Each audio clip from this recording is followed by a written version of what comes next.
රොඩියා කියා නම් පටමැඳගත් හොර කපුවන්ට හොරකුරුන් වහන්සේලාට හසුවෙන්න එපා. පරම්පරා ගණනක සිට පැවත එන රොඩි කුලේ බල සම්පන්න යන්ටමන්ට ගුරුකම් අත්දුටුවයි සත්‍යයි ජයනියතයි ස්ත්‍රී පුරුෂ වශී ගුරුකම් අයුතු සම්බන්ධතා නැවැත්වීම හැරගිය අය ගෙන්වීම විනබන්ධන කැපීම ව්‍යාපාර දියුණුව ග්‍රහ අපල දුරු කිරීම සතුරන් මෙල්ල කිරීම පවුලේ සමගිය ඇති කිරීම දරුපල අහිමි අයට විශේෂයන්ට මුදල් අය කිරීමක් නොමැත සියලුම කටයුතු රහසිගතයි විදේශගත අයට ශොනික විසඳුම් ලබා දෙනු ඇත අමතන්න අති ප්‍රබල විද්‍යා ආචාර්ය රංගදේව ගුරුතුමා 0.167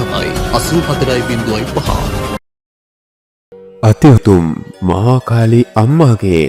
බලගතු ඉතාමත් රහසිගත වශී මන්ත්‍රයක් තමයි මේ වීඩියෝ එක ඔස්සේ අද අපි ඔබට ලබා දෙන්නේ. මහා කාලී මෑණියන්ගේ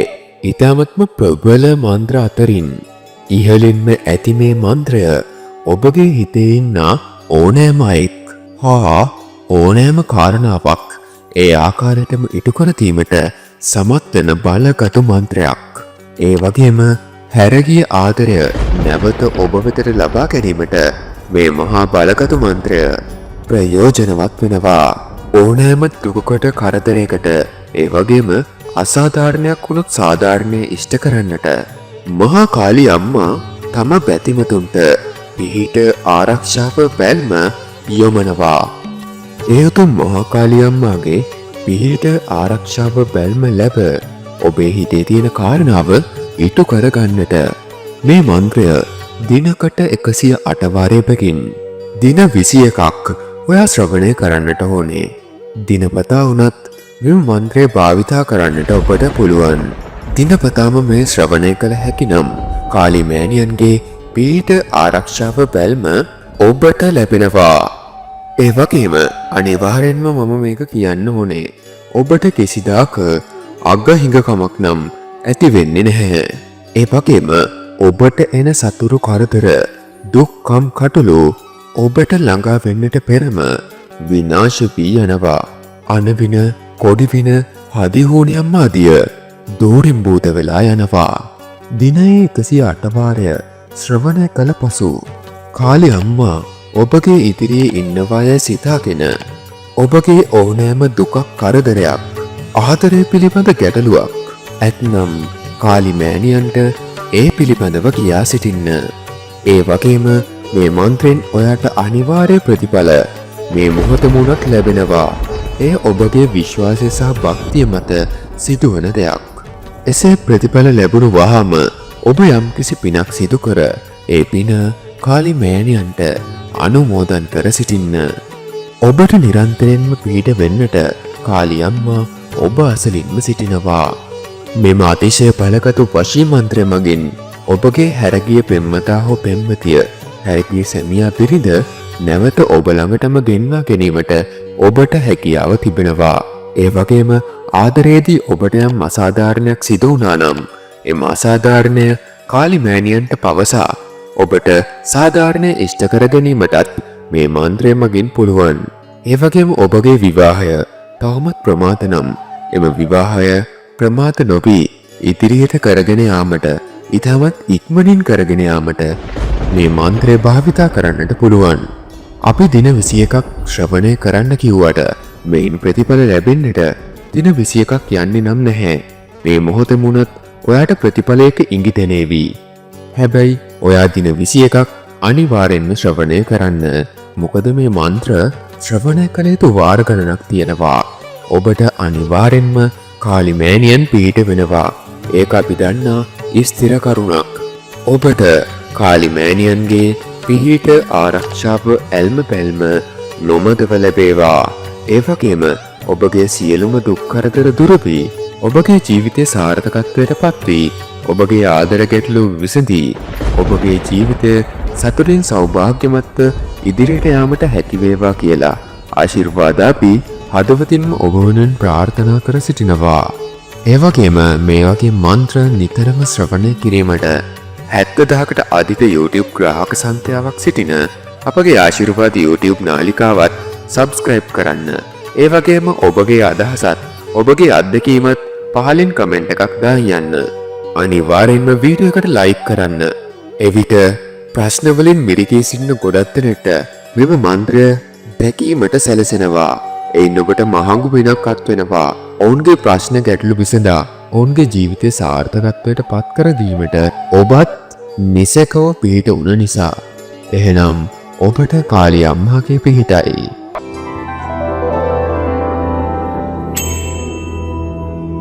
ह्रीं श्रीं क्लीं कालिकाय स्वाहा मे पातु मस्तकं क्लीं कापालं सदा पातु ह्रीं ह्रीं ह्रीं इति लोचने ह्रीं त्रिलोचने स्वाहा नाशिकां सदावतु क्लीं कालिके रक्ष रक्ष स्वाहा दंत सदावतु क्लीं भद्रकालिके स्वाहा पातु मे अधर युग्मकम् ॐ ह्रीं ह्रीं क्लीं कालिकाय स्वाहा कष्ट सदावतु ॐ ह्रीं ह्रीं श्रीं क्लीं कालिकाय स्वाहा मे पातु मस्तकं क्लीं कापालं सदा पातु ह्रीं ह्रीं ह्रीं इति लोचने ह्रीं त्रिलोचने स्वाहा नाशिकां सदावतु क्लीं कालिके रक्ष रक्ष स्वाहा दंत सदावतु क्लीं भद्रकालिके स्वाहा पातु मे अधर युग्मकम् ॐ ह्रीं ह्रीं क्लीं कालिकाय स्वाहा कष्ट सदावतु ॐ ह्रीं ह्रीं श्रीं क्लीं कालिकाय स्वाहा मे पातु मस्तकं क्लीं कापालं सदा पातु ह्रीं ह्रीं ह्रीं इति लोचने ह्रीं त्रिलोचने स्वाहा नाशिकां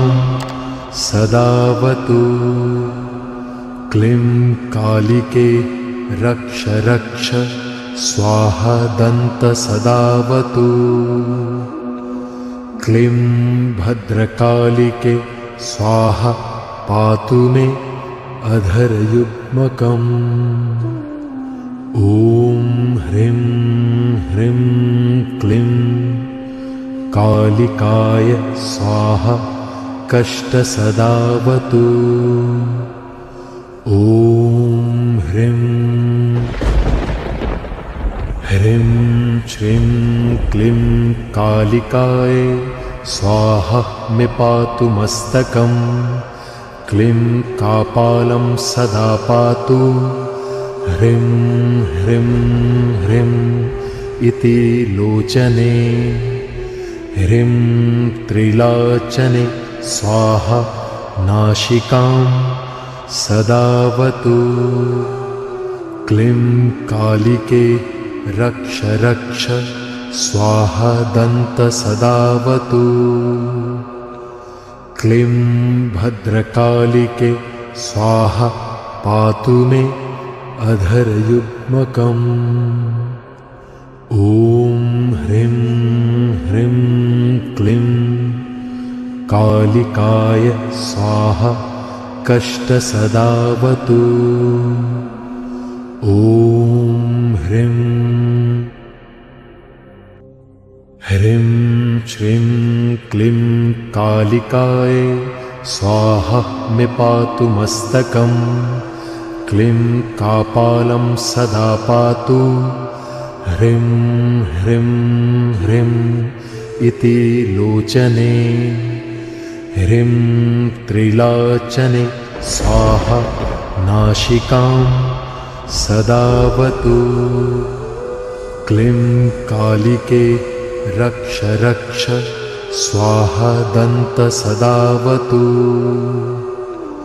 क्लीं भद्रकालिके स्वाहा पातु मे अधरयुग्मकम् ॐ ह्रीं ह्रीं क्लीं कालिकाय स्वाहा कष्टसदावतु ॐ ह्रीं ह्रीं श्रीं क्लीं कालिकाय स्वाहा मे पातु मस्तकम् क्लीं कापालं सदा पातु ह्रीं ह्रीं ह्रीं इति लोचने ह्रीं त्रिलोचने स्वाहा नासिकां सदावतु क्लीं कालिके रक्ष रक्ष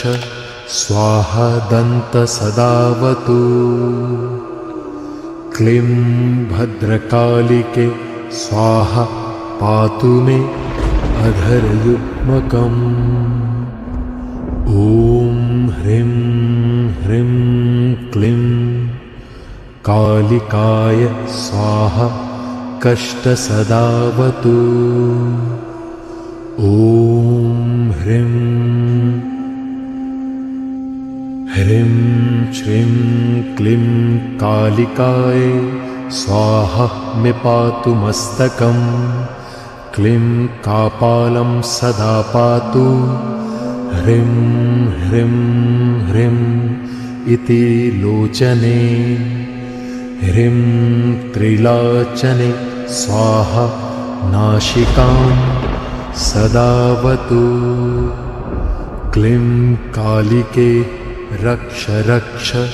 स्वाहा दन्त सदावतु क्लीं भद्रकालिके स्वाहा पातु मे अधरयुग्मकम् ॐ ह्रीं ह्रीं क्लीं कालिकाय स्वाहा कष्टसदावतु ॐ ह्रीं ह्रीं श्रीं क्लीं कालिकाय स्वाहा मे पातु मस्तकम् क्लीं कापालं सदा पातु ह्रीं ह्रीं ह्रीं इति लोचने ह्रीं त्रिलोचने स्वाहा नासिकां सदावतु क्लीं कालिके रक्ष रक्ष स्वाहा दन्त सदावतु क्लीं भद्रकालिके स्वाहा पातु मे अधरयुग्मकम् ॐ ह्रीं ह्रीं क्लीं कालिकाय स्वाहा कष्टसदावतु ॐ ह्रीं ह्रीं श्रीं क्लीं कालिकाय स्वाहा मे पातु मस्तकम् क्लीं कापालं सदा पातु ह्रीं ह्रीं ह्रीं इति लोचने ह्रीं त्रिलोचने स्वाहा नासिकां सदावतु क्लीं कालिके रक्ष रक्ष स्वाहा दन्त सदावतु क्लीं भद्रकालिके स्वाहा पातु मे अधरयुग्मकम् ॐ ह्रीं ह्रीं क्लीं कालिकाय स्वाहा कष्टसदावतु ॐ ह्रीं ह्रीं श्रीं क्लीं कालिकाय स्वाहा मे पातु मस्तकम् क्लीं कापालं सदा पातु ह्रीं ह्रीं ह्रीं इति लोचने ह्रीं त्रिलोचने स्वाहा नासिकां सदावतु क्लीं कालिके रक्ष रक्ष स्वाहा दन्त सदावतु क्लीं भद्रकालिके स्वाहा पातु मे अधरयुग्मकम् ॐ ह्रीं ह्रीं क्लीं कालिकाय स्वाहा कष्टसदावतु ॐ ह्रीं ह्रीं श्रीं क्लीं कालिकाय स्वाहा मे पातु मस्तकम् क्लीं कापालं सदा पातु ह्रीं ह्रीं ह्रीं इति लोचने ह्रीं त्रिलोचने स्वाहा नासिकां सदावतु क्लीं कालिके रक्ष रक्ष स्वाहा दन्त सदावतु क्लीं भद्रकालिके स्वाहा पातु मे अधरयुग्मकम् ॐ ह्रीं ह्रीं क्लीं कालिकाय स्वाहा कष्टसदावतु ॐ ह्रीं ह्रीं श्रीं क्लीं कालिकाय स्वाहा मे पातु मस्तकम् क्लीं कापालं सदा पातु ह्रीं ह्रीं ह्रीं इति लोचने ह्रीं त्रिलोचने स्वाहा नासिकां सदावतु क्लीं कालिके रक्ष रक्ष स्वाहा दन्त सदावतु क्लीं भद्रकालिके स्वाहा पातु मे अधरयुग्मकम् ॐ ह्रीं ह्रीं क्लीं कालिकाय स्वाहा कष्टसदावतु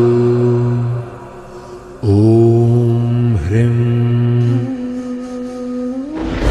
ह्रीं श्रीं क्लीं कालिकाय स्वाहा मे पातु मस्तकम् क्लीं कापालं सदा पातु ह्रीं ह्रीं ह्रीं इति लोचने ह्रीं त्रिलोचने स्वाहा नासिकां सदावतु क्लीं कालिके रक्ष रक्ष स्वाहा दन्त सदावतु क्लीं भद्रकालिके स्वाहा पातु मे अधरयुग्मकम् ॐ ह्रीं ह्रीं क्लीं कालिकाय स्वाहा कष्टसदावतु ॐ ह्रीं ह्रीं श्रीं क्लीं कालिकाय स्वाहा मे पातु मस्तकम् क्लीं कापालं सदा पातु ह्रीं ह्रीं ह्रीं इति लोचने ह्रीं त्रिलोचने स्वाहा नासिकां सदावतु क्लीं कालिके रक्ष रक्ष स्वाहा दन्त सदावतु क्लीं भद्रकालिके स्वाहा पातु मे अधरयुग्मकम् ॐ ह्रीं ह्रीं क्लीं कालिकाय स्वाहा कष्टसदावतु ॐ ह्रीं ह्रीं ह्रीं श्रीं क्लीं कालिकाय स्वाहा मे पातु मस्तकम् क्लीं कापालं सदा पातु ह्रीं ह्रीं ह्रीं इति लोचने ह्रीं त्रिलोचने स्वाहा नासिकां सदावतु क्लीं कालिके रक्ष रक्ष स्वाहा दन्त सदावतु क्लीं भद्रकालिके स्वाहा पातु मे अधरयुग्मकम् ॐ ह्रीं ह्रीं क्लीं कालिकाय स्वाहा कष्टसदावतु ॐ ह्रीं ह्रीं श्रीं क्लीं कालिकाय स्वाहा मे पातु मस्तकम् क्लीं कापालं